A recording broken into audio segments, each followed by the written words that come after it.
J'ai des archives de Thomas Sankara sous la main qui s'expriment sur le sionisme et la Palestine, donc on va réacter à ça maintenant. L'impérialisme, il est là-bas, en train d'écraser les peuples arabes, c'est le sionisme. L'impérialisme est partout. Et à travers sa culture qu'il répand, à travers ses fausses informations, il nous amène à penser comme lui. Il nous amène à nous soumettre à lui, à le suivre dans toutes ses manœuvres. De grâce, il faut que nous barrions la route à cet impérialisme. L'impérialisme... Voilà, donc ça c'est la première vidéo et il y a peu de gens qui ont une vraie aura en réalité, et lui il en a une. Les Palestiniens rappellent à chaque conscience humaine la nécessité et l'obligation morale de respecter les droits d'un peuple. Sur ce point, le palmarès le plus impitoyable, le plus pitoyable, le plus lamentable, oui, le plus lamentable est détenu au Moyen-Orient en termes d'arrogance, d'insolence et d'incroyable entêtement d'un petit pays, Israël, qui, depuis plus de 20 ans, avec l'inqualifiable complicité de son puissant protecteur, les États-Unis d'Amérique, continue à défier la communauté internationale au mépris d'une histoire qui, hier encore, désignait chaque juif à l'horreur des fours crématoires. Israël en arrive à infliger à d'autres ce qui fut son propre calvaire. Pour l'heure, nous tenons à affirmer, du haut de cette tribune, notre solidarité militante et agissante à l'endroit des combattants, femmes et hommes de ce peuple merveilleux de la Palestine, parce que nous savons qu'il n'y a pas de souffrance sans fin.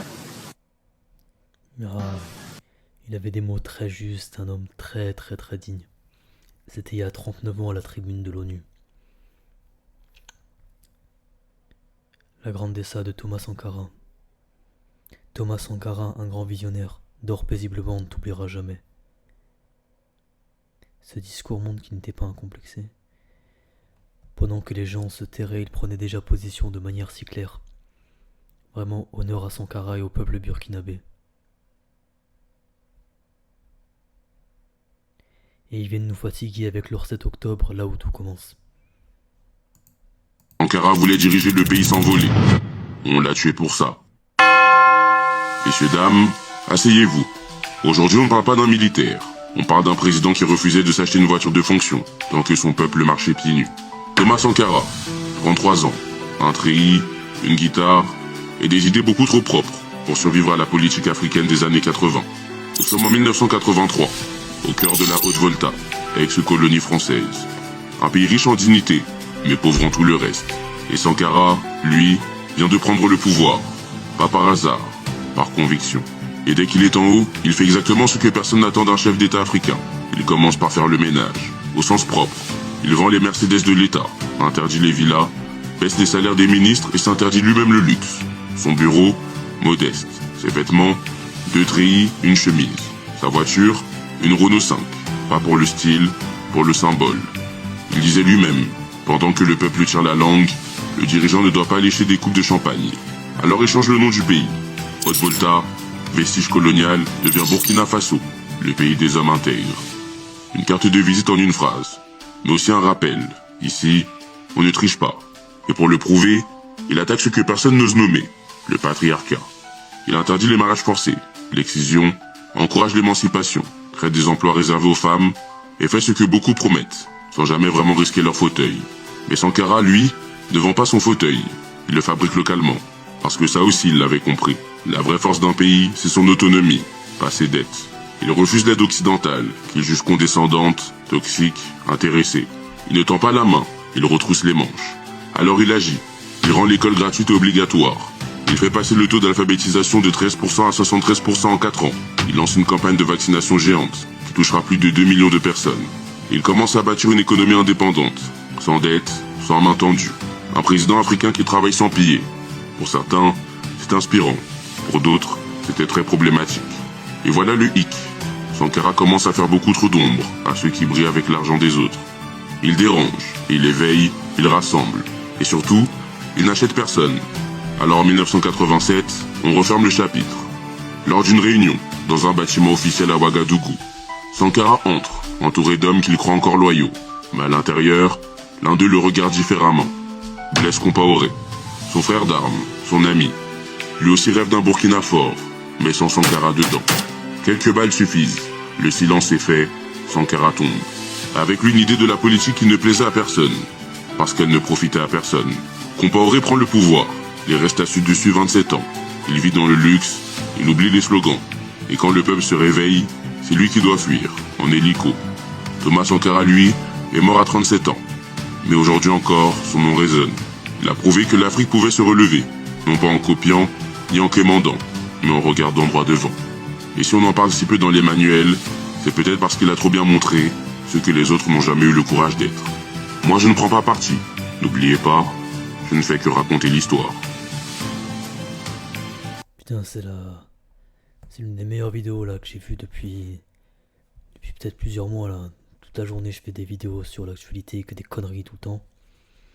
Là c'est la première vidéo que je poste où je me dis putain vraiment c'est une vraie vidéo utile. On est toujours trahi par les proches hein, de toute façon. Ça c'est le même schéma qui se répète à chaque fois. Ah c'était autre chose Sankara. Putain c'est un truc de fou.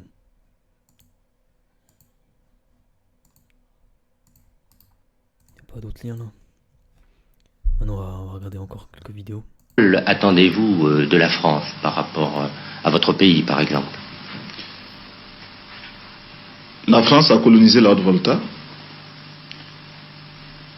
Et depuis 1960, la Haute-Volta a été proclamé État indépendant et souverain. Mais la Haute-Volta ne vit pas en vase clos. La Haute-Volta révolutionnaire ne vit pas repliée sur elle-même. Elle entend avoir les meilleures relations avec tous les pays. Et nous pensons que dans ce cadre-là, la France, avec laquelle nous avions déjà des rapports, certes des rapports de domination, mais des rapports qui sont appelés à évoluer aujourd'hui, nous pensons que ces rapports-là pourraient évoluer si le gouvernement, si les autorités françaises le veulent, et si les autorités voltaïques le veulent. Pour notre part, nous travaillons à cela. Et beaucoup plus, nous travaillons à établir des relations entre le peuple voltaïque et le peuple français, bien plus que les rapports, les relations entre les gouvernements qui nous paraissent extrêmement secondaires, parce que obéissant parfois à froid calcul d'intérêts qui ne sont pas toujours évidents, qui ne sont pas toujours certains pour les peuples. Pourquoi, selon vous, le processus engagé depuis quelques mois en Haute-Volta dérange-t-il autant? Il dérange, officiellement, on dit que c'est parce qu'il représente, il fait de la Haute-Volta, il pourrait faire de la Haute-Volta un tremplin pour déstabiliser tel ou tel pays. On a peur que les mêmes causes nous produisent les mêmes effets.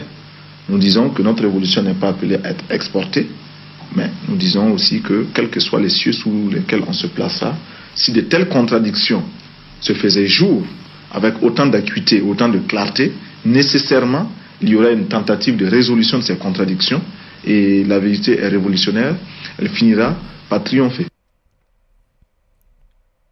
Précisément. C'est la meilleure vidéo que j'ai faite, celle-là.